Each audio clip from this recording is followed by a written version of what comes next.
certainly am. Excellent, let's begin. So this is for my 7 to 10 minute film, a documentary called Inside the Stevenage and District Model Railway Club. Just a brief synopsis. Basically, I will be focusing on the origins of the club and how it came into fruition and how it was all planned out. So, since it's a documentary, there's like 6 different types of documentary. My one will be participatory because it basically takes what is known as exploratory and observational documentaries. Exploratory is where it informs or persuades the audience. In this case, it will inform. And then observational is just focusing on the world around the filmmaker. But participatory also involves the filmmakers getting involved with the film itself as well. So of course, being documentary, there's going to be interviews. There's going to be 4 different sections, so 4 different interviews. They'll be focusing on different parts of the club, starting with the history, how did it come into happening, who were the founders of it, and then the 3 different layouts we have. We have the smaller one, N, the medium one, double O, and the larger one, O.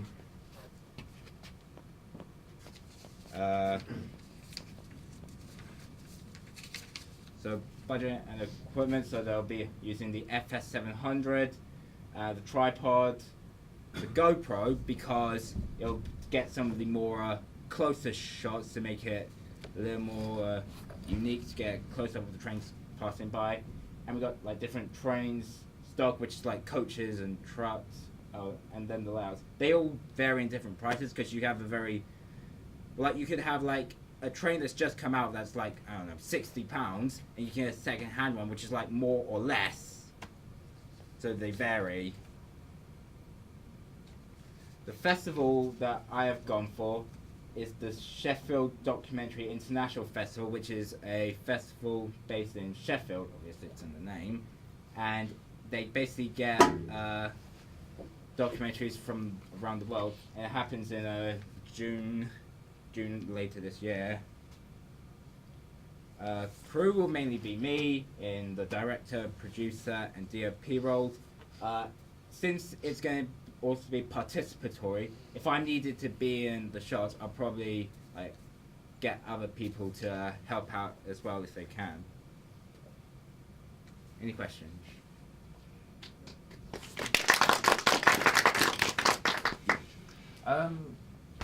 Well, it's not really a question, but one thing to maybe consider is with the shots of the actual shots of the model trains that you can use in VOB route, that kind of thing. Yeah. One way of maybe doing it, rather than simply using just the GoPro, is that you could fit like a macro lens or something onto the FS7, with the Samyang lenses, and get some really like close-up shots, because obviously they're miniature train sets.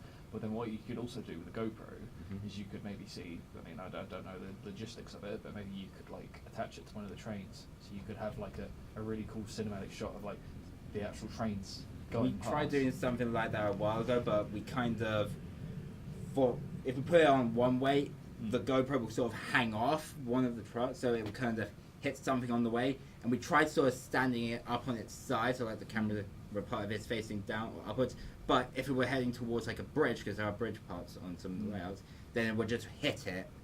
You could, so it would be a bit of a fiddle around. Stop that. Yes, Jay. I have 2. First one is who will be narrating it? Would it be you be narrating, or is it just going to purely be interviews? That was an idea I was considering. I was considering having a narration, but I also thought that having it come from the experts as well, so it's sort of like they're telling you, and the interviews are basically the narration. That was an idea I had. Mm-hmm. And the second question I've got is, what is it, a club then? And yeah. What? So you, I'm guessing if it's a club, they do something for the community and stuff like. Oh yeah, they do go to like events. Yeah. Do they offer anything to the community? Do they like do charity fundraising stuff, or because if they do stuff like that, that could be a very good thing to Yeah. promote in it, showing like they're not just working with like people that join the club, that actually giving something back to the community, like charity work or offering and stuff. I'll look into that as well. I'll consider that in mind. Let's go for Kent Ledger. Are you going to show real trains as well, or just That was an idea I was considering as well, but I can like show like some trains like going like past me in my area. I could go to a station as well. One of the things that I have recently learned that unless there's a special purpose, like if I want to go into like the cab area of like where the drivers go, unless there's a specific purpose, like a trainee or something, no one is allowed in there except the driver. That's what I've learned from there.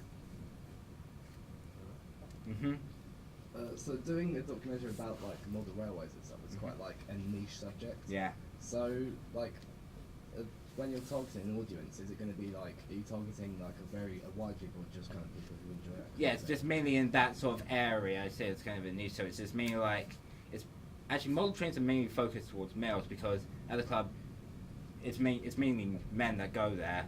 Like it goes from like old age to younger ages. What's the statistic of like? Not obviously not like percentage and stuff. Is there like for every 10 men there's 1 woman or something? No, or no, is there just no girls there at all? Oh, the girls do come, like, but it's like either a parent Oh, of one of the younger ones, so not really one of the drivers. Oh, okay. So there's a separate community between actual train drivers and then, you know, more Oh, yeah, some of the railway, people- railway enthusiasts. Yeah, some of the people that go there, they are train drivers. Yeah. Okay. Anything else? Yeah. You say it is participatory. Participatory, whatever it is. Yeah. So, are you suggesting that you're going to be involved appearing on screen and whatever? Possibly, yes. I think we need to be much more clear on that. Yeah. I don't think possibly you need to know, but I would strongly suggest against that, Okay. to be honest. And a narrator might be a better way of getting a professional person with an eloquent voice or whatever. Mhm. Or get a host. What about having someone who's completely new to this, has no interest in it, and they go there and so the audience see it through their eyes. But it depends. I think Ross is right. If this is a really niche thing that is purely for train geeks, Yeah. you know, all right, that minimises your audience down to, you know, next to nothing. But then it's completely inappropriate to put that into Sheffield Dock Fair, because they would have no interest whatsoever in a documentary about a train. You know what I mean? So I think you need to reconsider your platform. Get it? Platform. Because it's so, you know, there's got to be some sort of model train, you know, event over a weekend where people get together and with their trains. There's got to be loads of them, and I think you need to find one of them where you can screen your film. Because I think Sheffield Dock Fest is one of the world's leading documentary festivals where these groundbreaking, life-shattering, amazing, how did they do that type docs are played that are for everyone. Who founded the club? That's one of the things I'm going to look into. Yeah, absolutely. Okay. Ewan mentions, you know, filming these trains and making it visually interesting. I think, you know, macro lenses is a good idea. I think filming in 4K, then you've got the crop factor, the zoom in factor, so you know you can get that much closer on your little signs and the back controller and everything. Will there be stuff outside of the club? Can we see some nerd at home painting trains or figures or building his own thing in his loft or his garage? Because I think if it's all shot in one place, it's going to be dull as dishwater. I think we need to get out. Let's see what, you know, these guys are obsessed with trains. What do they do for a job? What do they do on the weekend? Yeah. Have they got a wife? Have they got a girlfriend? You know, let's get to know the character, because generally documentaries work when they're about characters, not things. So it can be often documentaries about really boring subjects, but they've got really interesting characters that we fall in love with or can't believe that they exist, you know, or function in society. So I think there's got to be some people at this club that are interesting characters, like, wow, this guy's mad, or this guy's hilarious, or whatever, and follow them. It might be more interesting for the it's about them and their life than it is about this club. Because you run the risk of just making a promotional video for a club. You know, there's a big difference between a documentary that's telling a story that has drama and conflict and whatever, and a promotional video for the club. Yeah. Because you like the club, you go to the club, so it's all going to be positive. You know, this club was founded here, this club has this, you know, it's like, it's not, no one, even the people at the club probably wouldn't want to see that.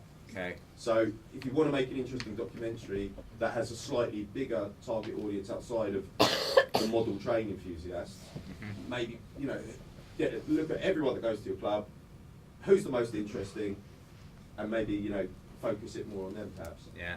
Okay, go on Dan. I was going to say, seeing as you mentioned, obviously there's going to be quite a few like interviews and stuff with different people there. Have you thought about like what kind of questions are you going to ask? Because like other people have mentioned, like it's quite niche. So instead of doing it like kind of an observational thing, you can do it as like Movney focusing on like teaching people about it and you know kind of encouraging people to kind of get down and kind of just explain a bit more what it's about because people might not know. Yeah. Yeah, and like, is there? I think O'Gorman was talking about something outside, like an event in the community. Do they do something like an annual event, or is there like, do they do a race or something? And so there's some sort of drama, it has some sort of climax towards the, you know, the first few scenes are leading towards a race against an opposing club from Hatfield, and then, you know, the big climax is the race or something. I have no idea how these things work, obviously. Yeah. But I think, you know, if it's just people who like trains talking about trains in one room, I don't think that's going to be enough. I think you need to add a little bit of humour or drama or something there. Yeah. And I mean, you need to find a more appropriate platform, festival, broadcaster event where this can play, and the audience will be enthusiastic about it. Yeah. Yeah? Okay, thank you very much. Okay.